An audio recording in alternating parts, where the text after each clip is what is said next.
Last class में हमने discussion start की थी चैप्टर 1 पे। तो चैप्टर 1 हमने ऑलमोस्ट कवर कर लिया है और बस ये 2-3 चैप्टर्स रह गए हैं। तो हम स्टार्ट करते हैं। फाइनेंशियल, सबसे पहले हमारे पास है फाइनेंशियल अकाउंटिंग की डेफिनेशन है। तो financial accounting involves recording, processing and reporting financial transactions to create financial statements. अब फाइनेंशियल अकाउंटिंग का काम क्या है कि फाइनेंशियल अकाउंटिंग वाले रिकॉर्ड करते हैं जितनी भी फाइनेंशियल ट्रांजैक्शंस हो रही होती है ना बिजनेस में, उनको रिकॉर्ड किया जाता है, प्रोसेस किया जाता है और रिपोर्ट किया जाता है। किस मकसद के लिए? फाइनेंशियल स्टेटमेंट्स बनाने के लिए। ठीक है, तो फाइनेंशियल अकाउंटिंग का पर्पस क्या है कि उन्होंने फाइनेंशियल स्टेटमेंट्स बनानी होती है। इस वजह से वो रिकॉर्ड रखते हैं एसेट्स का, बिजनेस के लाइबिलिटीज का, ठीक है, कैपिटल का, सेल्स का, एक्सपेंसेस का। क्योंकि उनका पर्पस है फाइनेंशियल स्टेटमेंट बनाना, तो वो रिकॉर्ड करते हैं, प्रोसेस करते हैं, रिपोर्ट करते हैं फाइनेंशियल ट्रांजैक्शंस को फाइनेंशियल स्टेटमेंट्स बनाने के लिए। ये फाइनेंशियल अकाउंटिंग में जितनी भी बिजनेस की ट्रांजैक्शंस होती हैं, तो वो हर एस्पेक्ट को रिकॉर्ड किया जाता है। ठीक है, कि वो सेल हो रही है, कैश पे हुई है, क्रेडिट पे हुई है, कैश पे हुई है तो कैश पे रिकॉर्ड किया जाएगा, साथ सेल रिकॉर्ड की जाएगी, ताकि हम रिकॉर्ड रख सकें बिजनेस के एसेट्स का, बिजनेस की लाइबिलिटीज का, ठीक है, सेल्स का, एक्सपेंसेस का, क्योंकि हमने इन चीज़ों को रिपोर्ट करना होता है फाइनेंशियल स्टेटमेंट्स में। अब जो हमारा मेन टॉपिक है कॉस्ट अकाउंटिंग, तो कॉस्ट अकाउंटिंग क्या है? Cost accounting system is used by business to track, analyse and report the cost of producing goods और सर्विसेज। तो कॉस्ट अकाउंटिंग सिस्टम क्या करता है? वो ट्रैक करता है कॉस्ट को। ठीक है, उसका काम है कॉस्ट को देखना कि जो बिजनेस ने कितनी कॉस्ट लगाई है, ठीक है, किस जगह पे लगाई है, किस चीज़ के लिए कॉस्ट लगाई है। तो हम कॉस्ट को ट्रैक करते हैं, कॉस्ट को एनालाइज करते हैं, ठीक है, कि कॉस्ट किस चीज़ के लिए लगी है, किस डिपार्टमेंट में लगी है। के बाद रिपोर्ट करते हैं कि हमारी, और एग्जांपल की जो बिजनेस बना रहा है प्रोडक्ट, उस प्रोडक्ट की क्या कॉस्ट पड़ी है। ठीक है, हमें कॉस्ट पर यूनिट, हमने वो प्रोडक्ट कितने पे कॉस्ट, किस कॉस्ट पे बनाया है, ताकि हम प्राइसिंग कर सकें उसकी। ठीक है, ये डिसीजंस लिए जा सके उसकी, हम प्राइसिंग कर सकते हैं उसके, कॉस्ट में प्रॉफिट ऐड करेंगे हम तो क्या होगा, उसकी प्राइसिंग कर सकें कि यार इसको हम इतने पैसों पे सेल कर सकते हैं। उसके बाद और हम डिसीजन मेकिंग में यूज़ कर सकते हैं इस इंफॉर्मेशन को, जैसे कि अगर हम देखें कि हमने कॉस्ट रिडक्शन करनी है, ठीक है, तो हम कॉस्ट को, अगर हमारे पास पूरी इंफॉर्मेशन होगी कॉस्ट की, तो हम तभी एक बेटर डिसीजन ले सकते हैं कि हमें किस जगह पे अपनी कॉस्ट को रिड्यूस करना है। तो इसके लिए कॉस्ट अकाउंटिंग वाले क्या करते हैं, जहाँ जहाँ पे कॉस्ट लग रही है वो कॉस्ट को ट्रैक करते हैं, कॉस्ट को रिकॉर्ड करते हैं, उसको एनालाइज किया जाता है, रिपोर्ट किया जाता है। ठीक है, तो हमारे पास दो अप्रोचेज हैं डील करने के लिए कॉस्ट अकाउंटिंग और फाइनेंशियल अकाउंटिंग को। तो पहली है हमारे पास इंटरलॉकिंग अकाउंट्स। तो इंटरलॉकिंग सिस्टम जो है, an interlocking system maintains separate ledgers for financial and cost accounting. Interlocking system में क्या होता है कि कंपनी सेपरेट लेजर्स मेंटेन करती है। ठीक है, कॉस्ट अकाउंटिंग के लिए हम सेपरेट लेजर मेंटेन करेंगे, उसमें कॉस्ट अकाउंटिंग वालों की हिसाब से हम एंट्रीज करेंगे, और फाइनेंशियल अकाउंटिंग में हम फाइनेंशियल अकाउंटिंग वालों के हिसाब से अपने रिकॉर्ड्स को, अपने लेजर अकाउंट्स को मेंटेन करेंगे। ठीक है, तो इंटरलॉकिंग में क्या होता है कि हम two set of ledgers accounts हम लेके चल रहे होते हैं, एक फाइनेंशियल के लिए, ठीक है, और एक कॉस्ट के लिए। हमारे पास सेपरेट अकाउंट्स होते हैं दोनों के, फाइनेंशियल अकाउंट सेपरेट्स होते हैं और कॉस्ट अकाउंट, सॉरी, सेपरेट होते हैं। तो अगर इसकी एक एग्जांपल देखें तो ये एक ट्रांजैक्शन मैंने लिखा है, परचेज ऑफ मटेरियल्स। तो जब परचेज ऑफ मटेरियल्स होती है और कंपनी इंटरलॉकिंग अकाउंट्स यूज कर रही है, तो फाइनेंशियल अकाउंट और कॉस्ट अकाउंट हम सेपरेट लेके चल रहे हैं इंटरलॉकिंग अकाउंट्स में। ठीक है, तो फाइनेंशियल अकाउंटिंग में उसकी एंट्री होगी डेबिट परचेजेस, ठीक है, और क्रेडिट पेबल अकाउंट। ठीक है, तो फाइनेंशियल अकाउंटिंग में हम उसको इस तरह से एंटर करते हैं, डेबिट करते हैं परचेजेस को और क्रेडिट करते हैं पेबल अकाउंट को, तो हमारी एंट्री कंप्लीट हो जाती है। ठीक है, फाइनेंशियल अकाउंटिंग के परस्पेक्टिव से हमने परचेजेस को भी रिकॉर्ड कर लिया और हमने पेबल को भी रिकॉर्ड कर लिया कि हमने ये सामान उधार पे खरीदा है।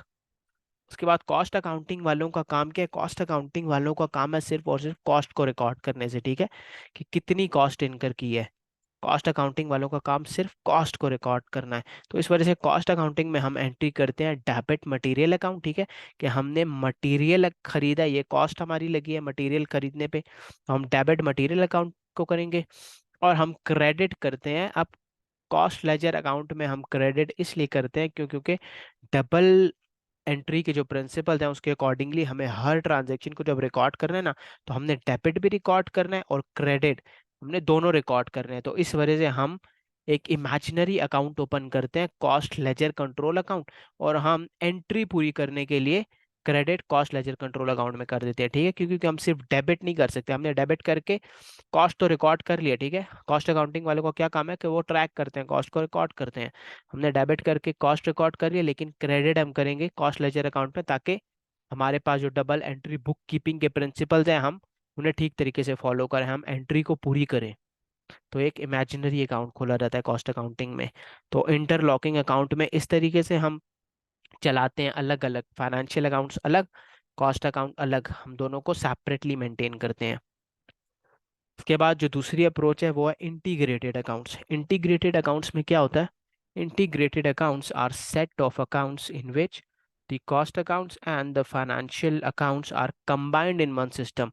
तो इंटीग्रेटेड सिस्टम में हम क्या करते हैं, हम इन दोनों को एक ही सिस्टम में कंबाइन करते हैं, ठीक है। यानी कि हम इस तरीके से अपनी एंट्री बनाएंगे कि कॉस्ट अकाउंटिंग की नीड्स भी पूरी हो जाएं और फाइनेंशियल अकाउंटिंग की नीड्स भी पूरी हो जाएं। हम इनको एक ही सिस्टम में दोनों को कंबाइन करके मेंटेन करते हैं, रादर देन कि हम दोनों को सेपरेटली मेंटेन करें। तो इसकी एग्जांपल अगर हम देखें तो मैंने वही सेम ट्रांजैक्शन लिखी है, परचेज ऑफ मटेरियल। अगर इंटीग्रेटेड सिस्टम हम यूज कर रहे हैं कंपनी, तो उसको हम रिकॉर्ड करेंगे, हम डेबिट करेंगे मटेरियल अकाउंट, ठीक है, और क्रेडिट करेंगे पेबल्स अकाउंट। अब हमने डेबिट किया मटेरियल अकाउंट, ठीक है, आपने कॉस्ट अकाउंटिंग की नीड तो यहाँ पे पूरी हो गई ना, आपने खर्चा रिकॉर्ड कर लिए, कॉस्ट रिकॉर्ड कर ली, डेबिट मटेरियल, और क्रेडिट हम करेंगे पेबल्स को, रादर देन कि हम कॉस्ट लेजर कंट्रोल अकाउंट एक इमेजिनरी अकाउंट में करें, तो हम क्रेडिट करेंगे पेबल अकाउंट को, ठीक है, ताकि हमारी ये फाइनेंशियल अकाउंटिंग की नीड भी पूरी हो जाए। हमने फाइनेंशियल अकाउंटिंग की नीड भी पूरी कर दी और कॉस्ट अकाउंटिंग की नीड भी पूरी कर दी। तो इंटीग्रेटेड अकाउंट्स में हम इस तरीके से रिकॉर्ड करते हैं। उसके बाद अगर हम एडवांटेजेस की बात करें इंटीग्रेटेड अकाउंट्स की, तो it gives a saving in terms of time and cost, ठीक है। ये आपका टाइम और कॉस्ट में आपको सेविंग देता है, क्योंकि आपको अलग अलग अकाउंट्स नहीं बनाने पड़ते दोनों के लिए। तो ये आपका टाइम भी सेव कर लेता है और आपकी कॉस्ट भी सेव करेगा। उसके बाद नो रिकन्सिलिएशन इज नीडेड। अब इंटरलॉकिंग अकाउंट्स में हमने बात की थी कि हम अलग अलग अकाउंट्स दोनों के मेंटेन कर रहे होते हैं, तो उस वजह से आपको क्या करना पड़ता है, एक पीरियोडिक रिकन्सिलिएशन करनी पड़ती है, आपको इन दोनों को मैच करना पड़ता है कि यार ये दोनों आपस में मैच कर रहे हैं या नहीं, कोई डिफरेंस तो नहीं क्रिएट हुआ दोनों अकाउंट्स में। उसके बाद अब लास्ट टॉपिक है हमारा computerised accounting system. A computerized accounting system will allow much quicker and more accurate entries to the accounting system। अब computerized accounting system में क्या होता है, ये computerized accounting system जो है वो ज़्यादा जल्दी, क्विकर और ज़्यादा एक्यूरेट एंट्रीज करता है अकाउंटिंग सिस्टम में बनिस्बत मैनुअल अकाउंटिंग, रादर देन कि हम मैनुअल अकाउंटिंग सिस्टम यूज़ करें।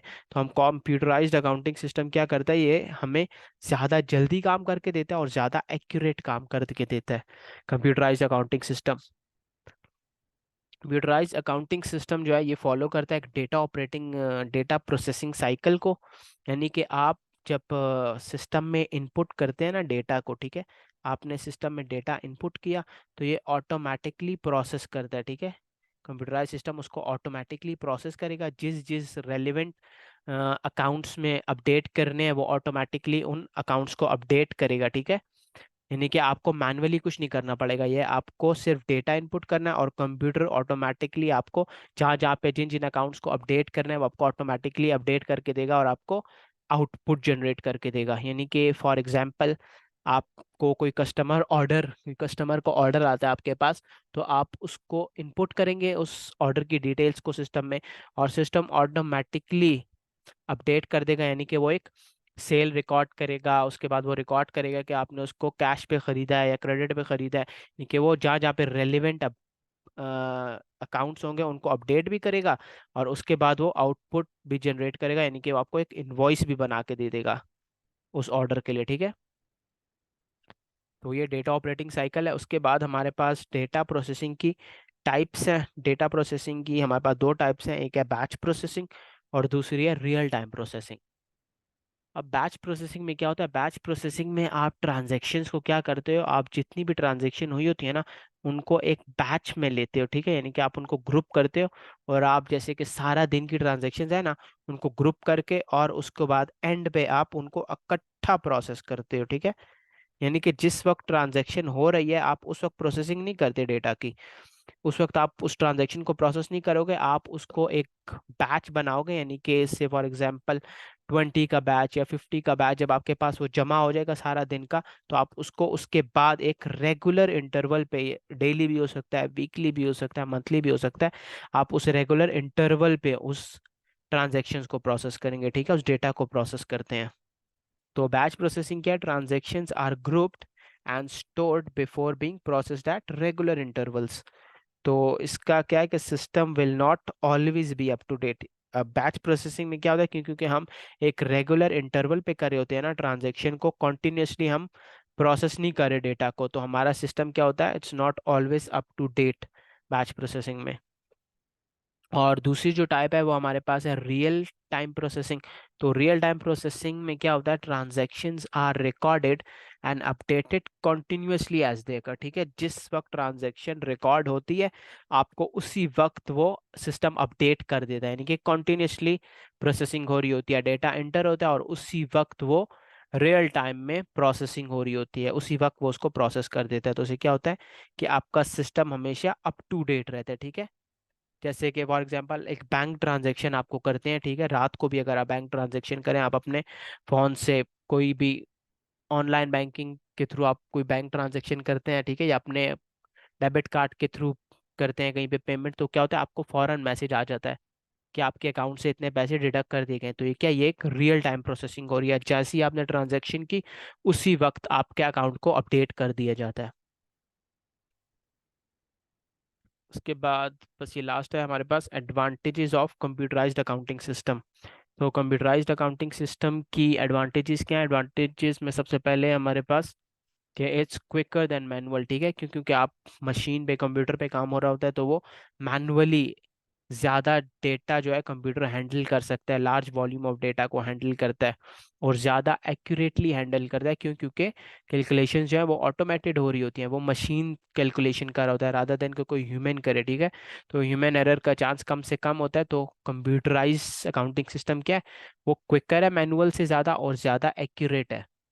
और इजियर जनरेशन ऑफ रिपोर्ट्स, यानी कि आपको ऑटोमेटिकली, ठीक है, आफ्टर थोड़ा सा टाइम बाद आपको, तकरीबन थोड़े थोड़े टाइम बाद कंप्यूटर आपको ऑटोमेटिकली रिपोर्ट्स भी जनरेट करके देता है, ठीक है। यानी कि रिपोर्ट्स की जनरेशन भी इजियर हो जाती है और आपके पास कंप्यूटर क्योंकि रियल टाइम प्रोसेसिंग पे चल रहा होता है तो कंप्यूटर की इंफॉर्मेशन हमेशा अप टू डेट रहती है। आप सिर्फ सिस्टम में इंफॉर्मेशन को इनपुट करते हैं और वो ऑटोमेटिकली आपको प्रोसेसिंग कर देता है, आपको जहाँ जहाँ पे अपडेट्स करनी है आपको वो ऑटोमेटिकली चीज़ों को अपडेट कर देता है और आपको आउटपुट भी देता है, वो आपको रिपोर्ट्स भी जनरेट करके देता है साथ साथ टाइम टू टाइम। तो हमारा यहाँ पे चैप्टर नंबर 1 तो कंप्लीट हो गया। तो नेक्स्ट क्लास में हम स्टार्ट करेंगे अपना चैप्टर नंबर 2। तो तब तक के लिए चलो नेक्स्ट क्लास में मुलाकात होगी।